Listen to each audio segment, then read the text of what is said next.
আসসালামু আলাইকুম, সবাইকে শুভেচ্ছা জানাচ্ছি। মাসুম মাহবুব দেখছেন ওপেন দ্য ইউটিউব চ্যানেল এবং মাসুম মাহবুব ফেসবুক পেজ। পৃথিবীর যে প্রান্ত থেকে যারা দেখছেন সবার জন্য শুভকামনা, ভালোবাসা। দর্শক, যদি দেখতে এবং শুনতে কোনো সমস্যা না হয় আমাকে একটু কমেন্ট করে জানাবেন যে আপনারা ক্লিয়ার দেখতে এবং শুনতে পাচ্ছেন কিনা। আপনাদের জন্য বেশ কিছু ব্রেকিং খবর আজকে আছে। ব্রেকিং বলবো কারণ ইরান তার সারপ্রাইজ দেখাতে শুরু করেছে এবং যুদ্ধের ময়দানে শুধু নয়, ইরান তার খেলা দেখাচ্ছে কূটনীতির চ্যানেলে এবং আমেরিকা ইরানের কাছে আবারও ধরাশায়ী। আর বাংলাদেশ প্রসঙ্গে থাকবে বেশ কিছু খবর। প্রিয় দর্শক, হরমুজ প্রণালী নিয়ে ইরান এবং ইতালির মধ্যে টেলিফোনে কথা হয়েছে। আমরা সেই বিষয়টা একটু আপনাদের হালকা আগে জানাই, তারপর বাকি খবরগুলো যাব। ইতালির পররাষ্ট্রমন্ত্রীর মতে, অর্থাৎ ইতালির পররাষ্ট্রমন্ত্রী অ্যান্তোনিও তাজানি বুধবার ইরানের পররাষ্ট্রমন্ত্রী সৈয়দ আব্বাস আরাকচির সঙ্গে ফোনে কথা বলেছেন। ইতালির পররাষ্ট্রমন্ত্রীর মতে ওই টেলিফোন আলাপে তিনি এবং তার ইরানি প্রতিপক্ষ হরমুজ প্রণালীর মধ্য দিয়ে যান চলাচলের জন্য একটি পথ নির্ধারণের বিষয় ইরান ও ওমানের আলোচনা নিয়ে কথা বলেছেন এবং আরাকচি এ ব্যাপারে ব্যাখ্যা দিয়েছেন। ইতালির পররাষ্ট্রমন্ত্রী আরও লিখেন যে টেলিফোনে আলাপে লেবানন নিয়েও আমাদের মধ্যে আলোচনা হয়েছে। অর্থাৎ ইরানকে আস্তে আস্তে হয়তো বা বিভিন্ন পক্ষ থেকে সমর্থন দিতে বাধ্য থাকবে। পাশাপাশি আজকে দুপুরে আরেকটি তথ্য আপনাদের দিয়েছিলাম, সেই সংবাদটা আরেকবার আপনাদের বলি। হুতিরা আবার লোহিত সাগরে অ্যাটাক করেছে। বলা হচ্ছে ইয়েমেনের সশস্ত্র বাহিনী তারা বুধবার ঘোষণা করছে যে তারা উত্তর লোহিত সাগরে ইয়ানবুর অদূরে সৌদির তেল ট্যাঙ্কার ওয়াফাকে একাধিক ব্যালিস্টিক ক্ষেপণাস্ত্র দিয়ে আঘাত করেছে। তারা বলছে যে উত্তর লোহিত সাগরে সৌদির যে ট্যাঙ্কার ওয়াফা সেটি তাদের নির্দেশ অমান্য করে লোহিত সাগর ব্যবহারের চেষ্টা করে, যেটা হুতিদের অবরোধের মধ্যে ছিল, নিষিদ্ধ টাইমের, সেটাকে লক্ষ্য করা হয়ে অ্যাটাক করা হয়। 22 জুলাই থেকে সৌদি আরবের উপর নৌ অবরোধ শুরু হওয়ার পর এটি অষ্টম সৌদির জাহাজে আক্রমণ। দর্শক, পাশাপাশি ইরানের আরও কিছু খবর আসছে, সেটা হলো মাসুদ পেজিশকিয়ানের একটি বিষয়ে আমরা দেখলাম যে সাম্প্রতিক সময় বেশ আলোচনা আসছিল। পরে তিনি সেটা অস্বীকার করেছেন যে তিনি পদত্যাগ করতে যাচ্ছেন। Anything wrong? দর্শক,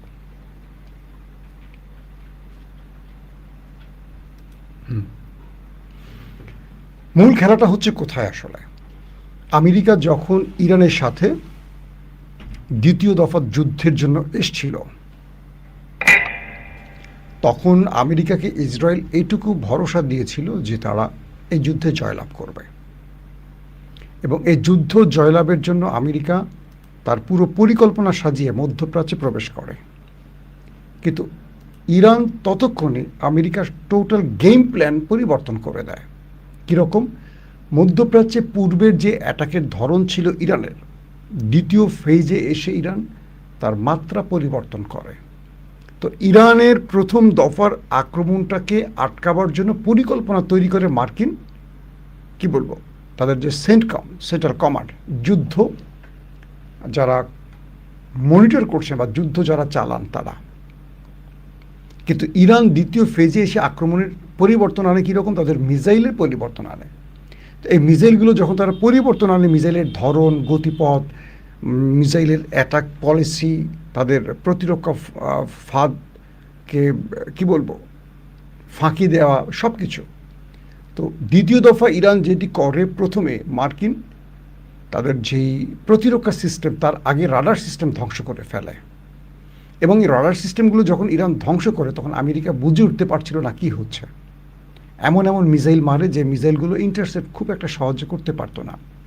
প্রথমে কিছু ফেক, দুর্বল, কম দামি মিসাইল মারে। সে মিসাইলগুলোকে যখন প্রতিহত করতে, ইন্টারসেপ্ট করার জন্য আমেরিকা ব্যস্ত থাকে থার্ড বা প্যাট্রিয়ট দিয়ে, তখন ইরান তার ভিন্ন গেম, শাহেদ ড্রোন ইউজ করছে বা খুররাম শহর ইউজ করছে বা আদার্স খেবার সেখানে ইউজ করছে, করে তারা কী করলো, আমেরিকার প্রতিরক্ষা মানে তাদের যে রাডার সিস্টেম ধ্বংস করে ফেলছে, আর্লি ওয়ার্নিং সিস্টেম ধ্বংস করে ফেলছে, এরপর থার্ড প্যাট্রিয়ট ধ্বংস করছে। তো আজকে আমেরিকার অনেকেই বলছেন যে ইরানের সাথে এই যুদ্ধে আমেরিকা যত অভিজ্ঞ বড় দেশ হোক না কেন, কৌশলে আটকে গেছে, পাশাপাশি কূটনীতিতেও আটকে গেছে। কীরকম কূটনীতিতে আটকে গেছে? আমেরিকা এতবার চিল্লাচিল্লি করে, ডোনাল্ড ট্রাম্প এতবার চিৎকার করেও এখন পর্যন্ত ন্যাটো কিংবা ইউরোপীয় সাহায্য পায়নি। এক ইসরায়েল ছাড়া আমেরিকাকে একটি দেশ সাহায্য করে নাই, একটি দেশও না। তারপর তুরস্কে হয়ে গেল ন্যাটো সম্মেলন, যে ন্যাটো সামিট হলো তুরস্কের, সেখানেও ন্যাটোকে আশ্বস্ত বিশ্বস্ত, ন্যাটোকে চেষ্টা চাপ সব দিয়েছে। ইউরোপকেও ট্রাম্প বুঝিয়েছে এই যুদ্ধে তার অবস্থা বা তার জয়ের সম্ভাবনা বেশি, কি কি করবেন সব জানালেন। আজকে আমেরিকাকে দিয়ে কিছু মেসেজ বাংলাদেশকেও দেব। ইউরোপ এতটা বোকামি করেনি এবার। ইউরোপ বুঝতে পারছে যে আমেরিকা আসলে ইসরায়েলকে রক্ষায় বা ইসরায়েলকে বাঁচিয়ে রাখার জন্য যুদ্ধটা করছে, যেটা আমেরিকা স্বয়ং জনগণই সাপোর্ট করছে না। তো ইউরোপ শুনে গেছে, ন্যাটো শুনে গেছে, কিন্তু সাহায্যে এগিয়ে আসেনি। ন্যাটো সম্মেলনের পরপরই আমেরিকা হঠাৎ করে ইরানে আবার অ্যাটাক শুরু করে। এরপর ইরান এত শক্ত জবাব দেবে এটা আমেরিকা কল্পনা করেনি। মধ্যপ্রাচ্যে থাকা মার্কিন প্রত্যেকটা ঘাঁটিকে একদম ভাঁজ করে ফেলে ইরান। শেষ পর্যন্ত তাদের মিসাইল, থার্ড প্যাট্রিয়ট যে অ্যান্টি মিসাইলগুলো প্রায় 80% শেষ হয়ে যায় ইরানকে মোকাবেলা করতে গিয়ে। কিন্তু ইরান একটার পর একটা মিসাইল, ড্রোন তার কি বলবো স্টোর থেকে, তার মাটির গুহা থেকে বের করে। আমেরিকা অবাক যে ইরানের কাছে আছে কত, এত মারি, এত শেষ করি, এত স্টোরেজ ধ্বংস করি, কিন্তু ফুরায় না কেন? মার্কিন গোয়েন্দা মাধ্যমগুলো আমেরিকাকে বলল যে তাদের কাছে আসলে যে হিসেব ছিল সেই হিসেবের বাইরে অগণিত মিসাইল, ড্রোন ইরানের কাছে আছে, যেগুলো তথ্য তাদের কাছে নাই। অর্থাৎ মাটির নিচে কয়টা পৃথিবী বানিয়ে রেখেছে ইরান এটা জানেই না আমেরিকা। এখন ট্রাম্প কী করবেন? যেহেতু এতদিন তার একটা তথ্য ছিল, ধরেন ইরানের কাছে 100 মিসাইল আছে, আমরা 90টা শেষ করছি আর 10টা আছে, তাহলে আমরা বিজয়। কিন্তু ইরান যখন দেখতেছে যে বেরই করতেছে একটার পর একটা, কারণ এখন আমেরিকা টেনশনে পড়ে গেছে। কাতার এবং পাকিস্তানকে দিয়ে আবার একটা যুদ্ধবিরতি করলো। এর মধ্যে আবারও তারা জর্দানি এবং কুয়েতে ভারী অস্ত্র মোতায়েনের চেষ্টা করলো, যুদ্ধ বিমান আনলো, ড্রোন হাবিজাবি আনা শুরু করলো। ইরান দিল সারপ্রাইজ অ্যাটাক। এক অ্যাটাকে দিলে সেগুলো আবার ধ্বংস করে, যুদ্ধ ছাড়াই ইরান নিজেই অ্যাটাক করে সেগুলো ধ্বংস করে দিল। ট্রাম্প গেল মহাবিপদে পড়ে। তারপর ঘোষণা দিলেন একটা বৃহৎ অ্যাটাক করবেন, ইসরায়েল আমেরিকা মিলে পুরো ইরানকে মাটির সাথে মিশিয়ে দেবেন। ইরান বলল ওকে ফাইন, আসো, তাহলে পুরো মধ্যপ্রাচ্যের মাটির সাথে মিশিয়ে দেব, তোমার ঘাঁটি মাটি কিচ্ছু থাকবে না। ট্রাম্প তার জনগণকে বলল দ্রুত দেশ ছাড়ো, মধ্যপ্রাচ্যে যত মার্কিনীরা আছে দেশ ছাড়ো। আরবরা বলল তুমি তোমার জনগণ নিয়ে, তোমার ঘাঁটি নিয়ে সরে যাচ্ছ, আমার দেশের কি হবে? আমার দেশ থেকে তো তুমি আক্রমণ করে আমাকে বিপদে ফেলছো, এখন আমার দেশের কি হবে? পরে সকল রাষ্ট্র মিলে ট্রাম্পকে চেপে ধরলো। এক রাতের নাটকীয় উত্থান পতন সব মিলে ট্রাম্প তার যুদ্ধটা আবারও স্টপ করলো। ইরানকে বলল আসো এবার আলোচনা করি। ইরান বলল ফাইন, আমার সাথে আলোচনা লাগবে না, তুমি তোমার মধ্যস্থতাকারীকে আশ্বস্ত করো, কারণ আমি তোমাকে বিশ্বাস করি না। তুমি এখন আলোচনা করবে, একটু পরে আক্রমণ করবা, তুমি আমার সাথে আলোচনার যোগ্য নও। এই পরিস্থিতিতে ইরান আর আলোচনায় বসলো না, কিন্তু ট্রাম্প এখনও বলে যাচ্ছে যে আমার সাথে দেশটির কথা হচ্ছে, এই হচ্ছে সেই হচ্ছে, বুগিযুগি। কিন্তু ইরান বলছে না, আমরা আমেরিকার সাথে কোনো চ্যানেলে কথা বলছি না, বাট আমাদের কাছে কিছু প্রস্তাবনা আসছে, সেই প্রস্তাবগুলি আমরা ভেবে দেখছি। কিন্তু যে আমরা আমেরিকার সাথে বসবো না, কারণ আমরা আমেরিকাকে এই বিষয়ের জন্য বিশ্বাস করি না। তারপর আমেরিকাকে ইগনোর করে, পাশ কাটিয়ে ওমানের সাথে চুক্তি করে ফেললো ইরান। কি চুক্তি? হরমুজ প্রণালী এখন এই দুটো দেশের কন্ট্রোলে থাকবে, একটা দেশ দিয়ে ঢুকবে, একটা দেশ দিয়ে বেরোবে। সকল জাহাজ, কার্গো ট্যাঙ্ক যা যা আছে, তেল বা জ্বালানি বা পণ্য নিয়ে একটা দেশ দিয়ে ঢুকবে, একটা দেশ দিয়ে বেরোবে। ইরান দিয়ে ঢুকবে, হরমুজ দিয়ে কী বলে ওমান দিয়ে বেরোবে, অথবা ওমান দিয়ে ঢুকবে, হরমুজ দিয়ে কী বলে ইরান দিয়ে বেরোবে। তাহলে কী হবে? এই দুই দেশ যৌথ মেনটেন্যান্স ফি নেবে, তারা নিরাপত্তা দেবে, সকল সামগ্রিক বিষয়ে দুটো দেশ দেখবে। এই দুটো দেশ যে টোল পাবে বা যেই মেনটেন্যান্স চার্জ পরিষেবা পাবে সেটা দুটো দেশ ভাগ করে নেবে। এটাই ছিল ইরানের মূল গেমটা। এই গেমে এখন ট্রাম্প দেখে তার কোনো অবদান কিচ্ছু নাই। ট্রাম্প এখন পড়ছে মাইনকাছি পায়, কারণ সাগরটা হলো ইরান এবং ওমানের, একটা পাশ ইরান, একটা পাশ ওমান। তাহলে এখানে আমেরিকার কাজটা কি? আমেরিকার কোনো কাজটা, ইরান বলছে তুমি এখানে কে, তুমি 10,000 মাইল দূর থেকে এখানে আসছো কেন, গো তুমি চলে যাও, তোমাকে এই অঞ্চলে আমরা আর দেখতে চাই না। এবং ইরান, কয়েকটি মাধ্যম বলছে যে ইরান সাম্প্রতিক সমাজে আমেরিকার উপর অ্যাটাকগুলো করছে, তার প্রধান কারণ হলো মধ্যপ্রাচ্য থেকে এখান থেকে আমেরিকাকে খেদাতে চায়। কয়েকটি তথ্য আসছে এরকম যে ইরান আমেরিকাকে যে মারছে, মুসলিম বিশ্বের বেশ কয়েকটা দেশ ইরানকে নেপথ্য থেকে সাপোর্ট দিচ্ছে। এটা হলো সবচেয়ে বড় খুশির খবর আপনাদের জন্য। মানিটা কি আসলে? মানিটা হলো ইরান, তুরস্ক, পাকিস্তান, সৌদি আরব, মিশর এদেরকে নিয়ে তলে তলে একটা সামরিক জোট করতেছে, যেটা ন্যাটোর স্টাইলে। ন্যাটো যেমন তাদেরকে রক্ষার জন্য, ইউরোপ বা পশ্চিমা দুনিয়াকে রক্ষার জন্য তারা এই সিস্টেমটা তৈরি করছে, ন্যাটো সামরিক জোট। এবার তারা কি করতেছে, ইরান, তারা একটা মুসলিম সামরিক জোট করার প্রস্তাব দিয়েছে। তো এর মধ্যে ইরানের সাথে তুরস্কের টেলিফোনে কথা হচ্ছে, দুই দেশের প্রতিরক্ষা মন্ত্রীদের মধ্যে কথা হয়েছে, দুই দেশের পররাষ্ট্রমন্ত্রীদের মধ্যে কথা চলছে। তো সব কিছু নিয়ে শেষ পর্যন্ত ইরান এগিয়ে চলছে, অর্থাৎ মধ্যপ্রাচ্য থেকে শুধু আমেরিকাকে তাড়াবে না, ইসরায়েলকে একা করে ফেলবে, এক ঘরে করে ফেলবে। তো ইরানের এই চালগুলি এখন বুঝে গেছে ট্রাম্প, যে আসলে তো হরমুজ দিয়ে খেলছে। হরমুজ হলো ইরানের জন্য নিউক্লিয়ার, তার আর ওই নিউক্লিয়ার বোমা বানানো লাগে না। সে যে নিউক্লিয়ার, হরমুজকে দিয়ে নিউক্লিয়ার খেলা খেলছে, এতে পুরো বিশ্ব থমকে গেছে, অবাক হয়ে গেছে, পরাজিত হয়ে গেছে আমেরিকার মতো শক্তিশালী দেশ। দর্শক, তো ইরানের এক চালে আমেরিকা এই লড়াইতে পুরোপুরি পরাজয় নিয়ে শেষ পর্যন্ত ফিরে যাচ্ছে। শীঘ্রই তাদের মধ্যে আবারও আলোচনা হবে এবং আমেরিকা এই যুদ্ধে আর কিছু পাচ্ছে না।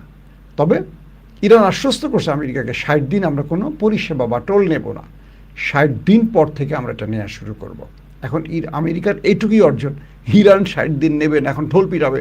আমি ইরানকে বাধ্য করেছি 60 দিনের জন্য টোল নিতে। ভাই, আপনি বাধ্য করেন নাই।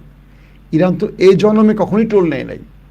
60 দিন পর থেকে যে ইরান টোল নিবে, এই টোলে ইরানের রিজার্ভ বা বিলিয়ন বিলিয়ন ডলার যে ঢুকবে, দেশটার অর্থনীতি আবার চাঙা হবে। এই অর্থনীতি চাঙা হওয়ার ফলে কী হবে জানেন? ইরানের ঘরের মধ্যে কি ভয়ঙ্কর ভয়ঙ্কর অস্ত্র তৈরি হবে, যেটা আমেরিকা ইসরায়েলের ঘুম হারাম করে ফেলবে। দর্শক, আরেকটি গুরুত্বপূর্ণ খবর, দেখি এটা বেশি বড় করে ফেললাম কি না। জেরুজালেম বিষয়ে যৌথ অবস্থান গঠনের জন্য জর্দানে আরব ও মুসলিম পররাষ্ট্রমন্ত্রীদের বৈঠক। জর্দান, মিশর, সৌদি আরব, আলজেরিয়া, তিউনিসিয়া, পাকিস্তান ও ইরাকের পররাষ্ট্রমন্ত্রীরা জেরুজালেমে ইসরায়েলের বিষয়ে সিদ্ধান্ত নিতে একটা জরুরি বৈঠক ডেকেছেন এবং সেখানে ফিলিস্তিন রাষ্ট্রের প্রতি সমর্থনপূর্ণ ব্যক্ত করেছেন। একটা ভালো খবর এটি। জেরুজালেমের ভিতরে, অর্থাৎ যা কিছু ইসরায়েল করছে, এটার বিরুদ্ধে এই রাষ্ট্রগুলো আজকে এই বৈঠকটিতে বসছে এবং তারা একটা স্বাধীন ফিলিস্তিন গঠনে কি কি করা যায়, এই বিষয়গুলো নিয়ে আলোচনা করেছে।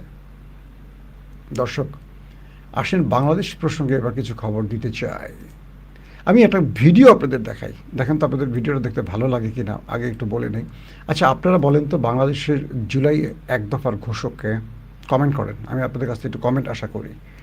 আমি চাই এই কমেন্টগুলো বাংলাদেশের রাজনীতিবিদ যারা রাজনীতি করেন তারা একটু দেখবেন। বাংলাদেশের প্রতিটি গণমাধ্যম মোটামুটি পুল তৈরি করে এবং তারা সেই পুলে সবসময় ভোটাভুটি করে। আপনারা দেখবেন কি ভোটাভুটি করে, যে আপনি এটার পক্ষে না বিপক্ষে, এটার পক্ষে না এটার সমর্থনে, মানে এরকম দেয় না। তো একটা ভিডিও দেখেন আপনারা, আপনাদের সবচেয়ে প্রিয় একজন ব্যক্তি, বাংলাদেশের এই মুহূর্তে সবচেয়ে জনপ্রিয় এবং সবচেয়ে প্রিয়, শুধু আমার ছাড়া সবার প্রিয় বোধহয় ব্যক্তিটা। আসেন আমরা তাকে এক নজর আমাদের ভিডিওতে আপনাদের দেখানোর চেষ্টা করি। সেই প্রিয় ব্যক্তিটার মুখ, এখন অবাক হচ্ছেন যে কার কথা বলছি। বাংলাদেশে শুধু আমি ছাড়া সবাই তাকে ভালোবাসে। সেই ব্যক্তিকে আমি এক নজর দেখাতে চাই। আসেন। তিনবার বলছে আমতার তিনবার বলছে না এই আমি ব্যবসা করি ধরলেন তাহলে লাভ হইল না এখানে কেমন ধরবেন কেন ধরবেন সে আপনাকে আমতার বলছে আপনি তারা কলার ধরলেন তো এটা আপনি তো নগদই তো তার মানে এই করে দিয়েছেন মানে আপনি সাপোর্ট করেন আপনারা আপনি আমার কলার ধরছেন আমি তো কলার ধরছি আমি তো এই কলার ধরছেন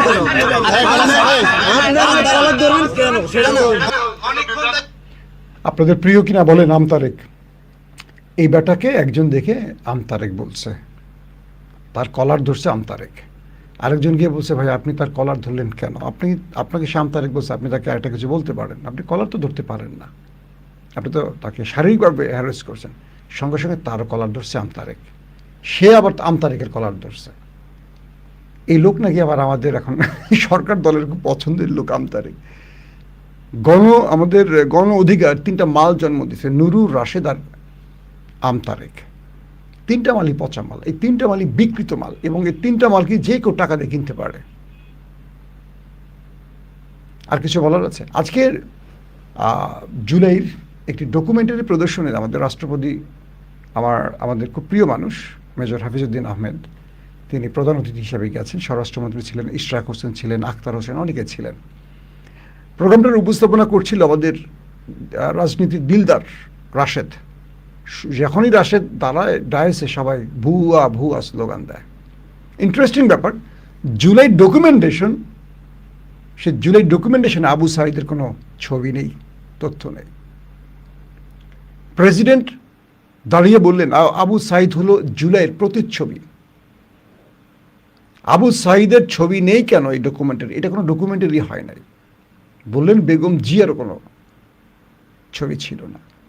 তো বেগম জিয়া এই গণ আন্দোলনের মূল রূপকার। বেগম জিয়া বাংলাদেশের মানুষকে একটা আন্দোলনে উজ্জীবিত করতে আজকে যে তরুণরা নেমেছে, তার প্রধান স্বপ্নদর্শী হল বেগম জিয়া। তিনি গণতন্ত্রের জন্য লড়েছেন, আপোষহীন নেত্রী হিসেবে জেল খেটেছেন, আপোষ করেনি না ভারত না ইন্ডিয়ার সাথে। তার কোনো তথ্য ছিল না। সবাই এখন একজনকে তেল মারতে ব্যস্ত। রাজনীতিটা কত ভয়ঙ্কর বুঝতে পারছেন? আগে কি হতো স্লোগান, খালেদা তারেক, এরকম না? এখন খালেদা মাইনাস হয়ে গেছে, যেহেতু সে মরে গেছে।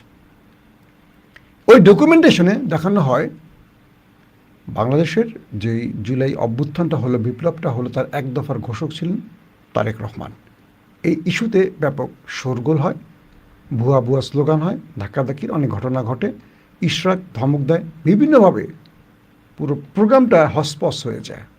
প্রশ্ন হলো, 2 বছর আগের যে ইতিহাস আমরা দেখেছি বা আমরা যার সাক্ষী, আমাদের সামনে যদি এই ইতিহাস বিকৃত করা হয়, তাহলে সঠিক ইতিহাস 71 ইস্যুতে এ জাতি কি জানল? খুব সিম্পলি একটি প্রশ্ন করছি, যেই ঘটনা আমার নিজের ছেলে দেখেছে, আমার নিজের ছেলে সাক্ষী, তো এই ইতিহাস আপনারা পাল্টাবেন কি করে? 24-এর ইতিহাস আগামী 50 বছর তো পাল্টাতে পারবেন না। আজকে যে ছোট, সে তো কালকে বড় হয়ে আরও ইতিহাস সবাইকে বলবে। চোখে দেখা একটি ইতিহাস পাল্টে দিলেন, কানে শোনা, সাক্ষী হওয়া ইতিহাস। তাহলে 71 সালে 54 বছর আগে যে ইতিহাস রচিত হয়েছে জিয়াউর রহমানের ঘোষণার মধ্য দিয়ে এবং বীর বাঙালিদের লড়াইয়ের মধ্য দিয়ে, আত্মত্যাগের মধ্য দিয়ে, সেই ইতিহাস নিয়ে কত রকম জোচ্চুরি, বদমাশি, ভণ্ডামি হয়েছে কল্পনা করেন। তার মানে আমরা পাঠ্য বই যে ইতিহাস পড়ছি, তার কত অংশ বিকৃত, কতটুকু সত্য, এখন বুঝবো কী করে? এই জাতিকে আল্লাহ হেদায়েত দান করুন। কারণ আমার বিশ্বাস, যারা তারেক রহমানকে জুলাই যুদ্ধের এক দফার ঘোষক বানাচ্ছেন, তারেক রহমান এই বিষয়টি কখনো জানতেনও না। মানে তারেক রহমানকে নিয়ে যে এই ডকুমেন্টেশনের নাম ঢুকে তাকে যে ইচ্ছাকৃত পচানো হলো, এটা তারেক রহমান নিজেও হয়তো জানতেন না। কেউ হয়তো অতিমাত্রায় চামচামি করতে গেছেন, অথবা তারেক রহমানকে বিতর্কিত করার জন্য কৌশলী কাজটি করছেন, যদিও এটি সরকার পক্ষ করছে। একটা বিষয় কি, রাজনীতির সবচেয়ে বড় জিনিস হলো চামচামি। ধরেন 2 জন ব্যক্তি একটা জায়গায় বা একটা দলের নেতা, যখনই একজন ব্যক্তি দল থেকে আউট হয়ে যায় বা পদবি পায় না, তার পিছিয়ে যে লাখো কর্মী আছে, তারা দেখবেন ঠাস করে সুইং করে আরেক দলে চলে গেছে, মানে আরেক নেতার পিছনে চলে গেছে, ওই নেতা একা হয়ে যায়। আবার দেখবেন যেই নেতা এতদিন ভাত পায়নি, হঠাৎ করে পদবি পাইছে, দেখবেন রাশেদের পিছনে একটা লোক খুঁজে পাওয়া যেত না। আমার নিজের মনে আছে, রাশেদ বা গণ অধিকাররা যে আন্দোলনগুলো করতো, 70%, 80% জনগণ দিত জামাত শিবির। তাদের কাছ থেকে চাইতো যে আমাদের কাছে জনশক্তি দেন, কারণ এদের কোনো লোকজন তো নাই। আজকে রাশেদ দেখেন কোথায় হিট করে। এটা হলো রাজনীতির সবচেয়ে খারাপ জায়গা। রাজনীতিবিদদের বিশ্বাস করবেন না, এদের কথায় কখনো জীবন দিবেন না। দেয়নি তো মানুষ। 15-16 বছরে জামাত, বিএনপির ডাকে কেউ নামতো রাস্তায়? ওদের দলের লোকেরা নামতো, সাধারণ মানুষ নামে নাই। সাধারণ মানুষ নামছে আমাদের এই নাহিদদের ডাকে, নাসিরউদ্দিন পাটোয়ারিয়া, সার্জিস হাসনাত, আসিফদের ডাকে, নেতাদের ডাকে নামে না। কাউকে চিনি তো নাই, ছেলেদের আমরা চিনতাম, তাদের ডাকে নেমে গেছে, অজস্র মানুষ প্রাণ দিয়েছে, রাজনৈতিক নেতাদের ডাকে নামে না। আসেন 1 জুলাইয়ের আমাদের এক ত্যাগী পরিবারের ছোট্ট একটা বক্তব্য আপনাদের শোনাতে চাই। এই বক্তব্যটা আসলে আমি শেষ করতে চাইবো এই ভিডিওটা দিয়ে। এখন জুলাইয়ের যে ইতিহাস নতুন করে লেখা হচ্ছে, সেই ইতিহাস আমি জানি না তারেক রহমানকে যারা পচালেনি কৌশলে, এটা কিভাবে মানে এই বিষয়টিকে এখন তারেক রহমান নিবেন, এটা আবার মাথায় একটা প্রশ্ন।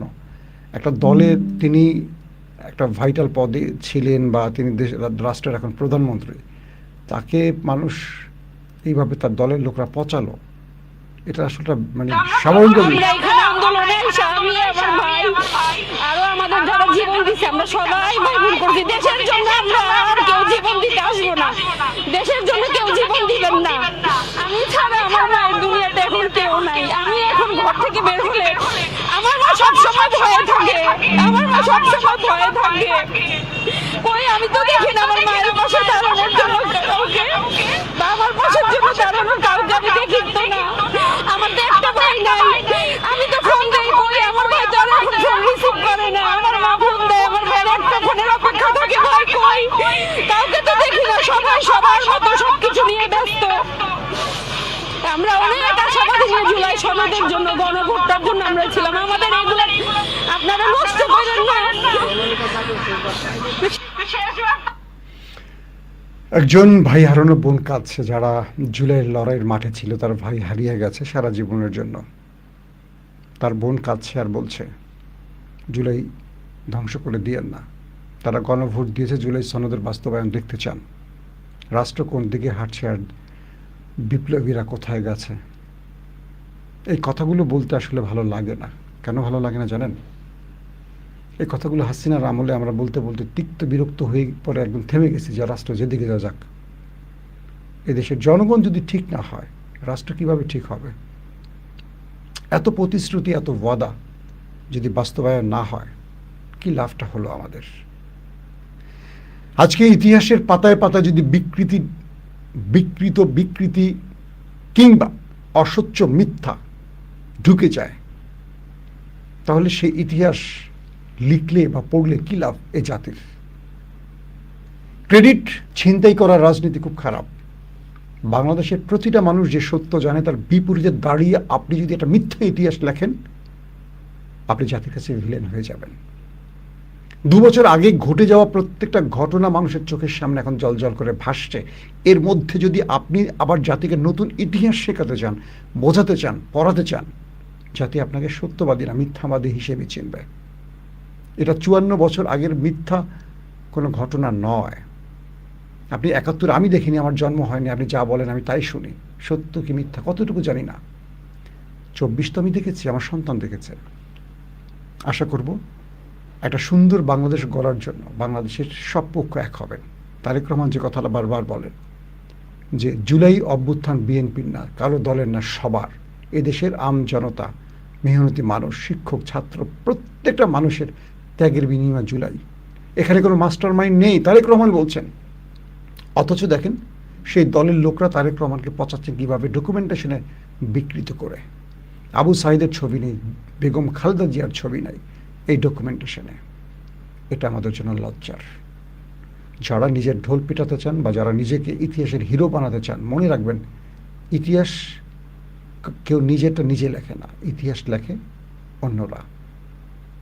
আপনি নিজেকে ভিলেন বানাবেন যদি নিজেকে নিয়ে মিথ্যাচার করেন। এ দেশের জনগণ যদি আপনাকে হিরো বানায়, আপনি হিরো। যেমন আমাদের শহীদ ওসমান হাদি হিরো, সে কখনো মরবে না, প্রতিটি মানুষের হৃদয়ে আছে। যেমন শহীদ প্রেসিডেন্ট আমাদের জীবনে, আমাদের এই জাতির হিরো বেঁচে থাকবে। যেমন বেগম খালেদা জিয়া আমাদের হিরো। এই দেশের মানুষের সার্বভৌমত্বের এক কি বলবো অতন্ত্র প্রহরী ছিলেন বেগম খালেদা জিয়া। ইতিহাস আপনাকে লিখতে হবে না, দেশের মানুষের রক্তের সাথে ইতিহাস মিশে যায়। এই ইতিহাস মিথ্যা দিয়ে গোছানো যাবে না। আল্লাহ হাফেজ।